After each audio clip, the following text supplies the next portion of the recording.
Walhamdulillahi Rabbil Alamin. Assalamualaikum warahmatullahi wabarakatuh. Alhamdulillah wassalatu wassalamu ala Rasulillah Sayyidina Muhammad ibn Abdullah. Hadirin hadirat kaum muslimin dan muslimat, puji syukur kepada Allah kita berkumpul malam hari ini dalam keadaan iman dan Islam, dalam keadaan diridhai oleh Allah Subhanahu wa taala. Bersama kita banyak para habaib yang mengajarkan kita untuk selalu dekat dengan Allah Subhanahu wa taala. Dan sungguh jalan untuk dekat kepada Allah Subhanahu wa taala dalam hasil majlis ini adalah bagaimana kita bermuamalah kepada Allah dan bagaimana kita bermuamalah kepada sesama makhluk. Terutama bermuamalah kepada makhluk yang telah melahirkan kita, makhluk yang telah membesarkan kita, makhluk yang telah menjadikan sumber daripada pendidikan dunia dan akhirat kita dapatkan, yaitu ayah dan ibu kita. Banyak yang hadir para pemuda, sungguh azimat terbaik untuk setiap masa dan dalam masa-masa yang berganti adalah bakti kepada orang tua. Tidak dijumpai lagi ibadah yang paling cepat sampai kepada Allah melainkan bakti kepada orang tua. Hingga Allah menegur setiap hambanya dengan menyatakan wa wassaynal insana biwalidaini husna.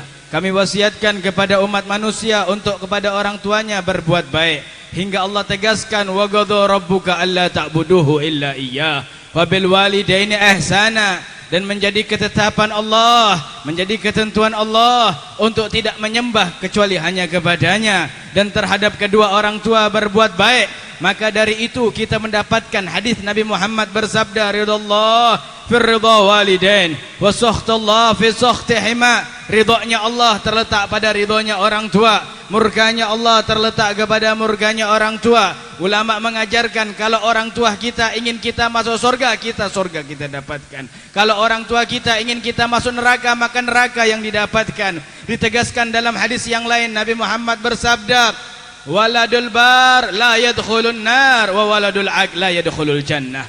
Anak yang berbakti kepada orang tua pasti masuk surga, dan anak yang durhaka kepada orang tua pasti masuk neraka. Dalam keadaan semacam inilah Nabi Muhammad memuji kepada anak-anak yang pandai berbuat baik kepada orang tuanya. Man mata wa huwa radin biwalidayh lam yakun bainahu wa bainal anbiya fil jannah illa darajatan wahidah. Wa man mata wa huwa bughdun biwalidayh lam yakun bainahu wa bainal anbiya wa bainal iblis finnar illa darajatan wahidah. Siapa seorang anak wafat dalam keadaan mendapatkan ridha orang tuanya, maka dia dan para nabi-nabi di sorga perbedaannya hanyalah 1 derajat.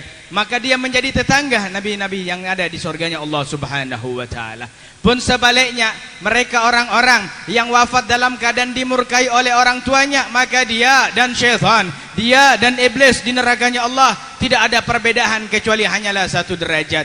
Maka muncul seorang pemuda yang baik, Al-Habib Hamid bin Umar bin Hamid. Ketika beliau berziarah ke magam Nabi Muhammad sallallahu alaihi wasallam, beliau duduk paling belakang. Di depan magam Nabi ada penjaga kubur tertidur dalam letih menjaga kuburan Nabi Muhammad. Ketika dalam keadaan letih semacam itu, Nabi Muhammad hadir dalam mimpinya, lalu berkata, aina waladi Hamid bin Umar bin Hamid, di mana anakku Hamid bin Umar bin Hamid?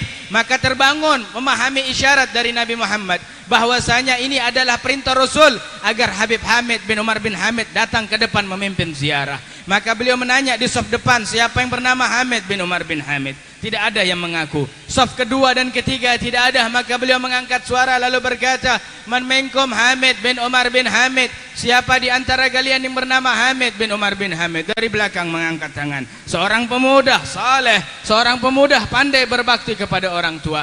Maka beliau berkata, penjaga kuburan Nabi, iftahut tariq innahu waladun Nabi. Buka jalan, itu anak Nabi, biarkan memimpin ziarah ke depan. Salah seorang wali Allah terkagum hingga mengatakan, apa ibadah pemuda tersebut hingga mendapatkan derajat yang tinggi dari Allah melalui lisan Nabi Muhammad? Hingga ditanyakan rombongan yang datang dari kota Hadramut, tepatnya daripada kota Tarim. Lalu ditanya apa ibadah Habib Hamid bin Umar bin Hamid hingga Allah angkat derajatnya semacam itu, Allah tinggikan melalui lisan Nabi Muhammad SAW. Maka ditanya, dijawab dengan ucapan pantas. Kalau yang mendapatkan jawaban pantas, maka terkagum bagaimana bisa pantas seorang pemuda diangkat derajatnya melalui lisan Nabi Muhammad. Ini orang menjawab bahwasanya Habib Hamid bin Umar bin Hamid mempunyai ayah dan ibu yang sudah tua renta, yang mana tidur di atas kasur bersamaan. Salah satu tiang ranjang untuk menyanggah kasur tersebut telah patah, maka lutut Al-Habib Hamid bin Umar bin Hamid diganti sebagai penyanggah tempat tidurnya.